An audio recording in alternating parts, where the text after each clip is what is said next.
নমস্কার বন্ধুরা, আমি আজকে আবার আরেকটা দুপুরের রান্না বানিয়ে দেখাচ্ছি। পুঁই মুচুরি চচ্চড়ি কীভাবে বানাচ্ছি চলুন আপনাদের সঙ্গে শেয়ার করি।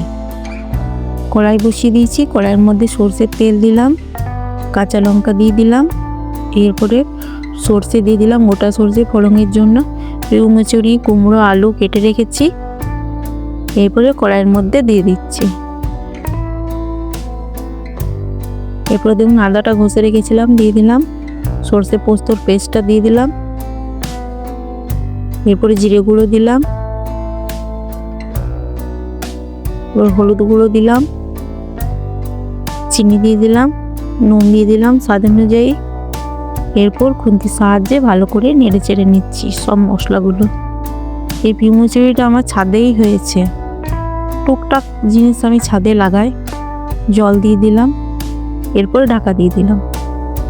দেখুন আমার কি সুন্দর পুঁই মুচুরি চচ্চড়ি তৈরি হয়ে গেছে। আপনাদের যদি ভালো লাগে, এরপর সরষের তেল দিয়ে দিলাম। আপনাদের যদি ভালো লাগে লাইক, সাবস্ক্রাইব, কমেন্ট করবেন। আবার অন্য রান্না নিয়ে আসবো। থ্যাংক ইউ, নমস্কার।